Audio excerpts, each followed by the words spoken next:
આપ સૌનું હાર્દિક સ્વાગત છે। Indian red cross society Dabhoi branch અને આર્ટ્સ સાયન્સ કોલેજ અને લાયન્સ ક્લબ દ્વારા તાલુકાની વિવિધ શાળા અને કોલેજ ખાતે ફ્રી 425 ડઝન નોટબુક વિતરણ અને વૃક્ષારોપણ કાર્યક્રમ યોજાયો।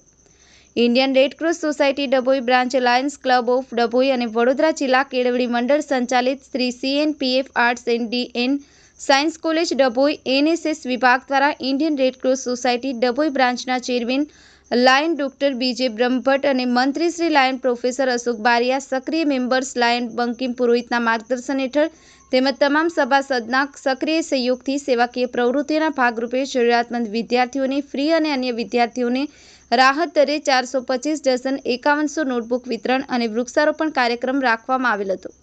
આ ફ્રી નોટબુક વિતરણમાં મુખ્ય આર્થિક સહયોગ આર્ટ્સ એન્ડ સાયન્સ કોલેજ ડભોઈના પૂર્વ આચાર્ય doctor JR Shukla, Indian red cross સોસાયટીના ડભોઈ બ્રાન્ચ તેમજ વર્તમાન આચાર્ય professor Sunilbhai Patel, lion Alkesh Vasava, lion Vallabh Shah, lion Dhaval Patel, lion Hemal રામીનો પણ આર્થિક સહયોગ પ્રાપ્ત થયો હતો।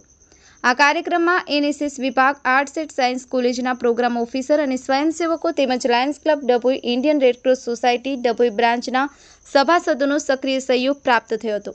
Indian red cross society Dabhoi બ્રાન્ચની સામાન્ય સભા ચેરમેન લાયન ડોક્ટર BJ બ્રહ્મભટ્ટની અધ્યક્ષતામાં યોજાઈ હતી, જેમાં વર્ષ દરમિયાનના વિવિધ કાર્યક્રમો અને રેડ ક્રોસ સોસાયટીની વર્તમાન કાર્ય પદ્ધતિ અને ઉદ્દેશની વિગતે માહિતી આપી હતી। આ મીટિંગમાં નવા હોદ્દેદારો ચેરમેન તરીકે ડોક્ટર BJ બ્રહ્મભટ્ટ, મંત્રી તરીકે professor Ashok Bariya, vice chairman તરીકે બંકિમ પુરોહિત, સહમંત્રી પ્રોફેસર વિજય પટેલ અને ખજાનચી તરીકે પિયુષ શુકલની સર્વાનુમતિ વરણી કરવામાં આવી હતી। તેમજ નવા મેમ્બર્સ તરીકે જોડાયેલા સભ્યોને આ સેવાભાવી સંસ્થામાં જોડાવા બદલ આવકારી તેમને શુભેચ્છાઓ આપી હતી। કાર્યક્રમના અંતે મંત્રી શ્રી લાયન પ્રોફેસર અશોક બારિયા દ્વારા સૌના સાથ સહકાર બદલ આભાર વ્યક્ત કરી આગામી સેવાભાવી કાર્યક્રમો અંગે પણ માહિતી આપી હતી। ફઝલ રઝાક ખત્રી, કરજણ સંદેશ ન્યૂઝ, ડભોઈ।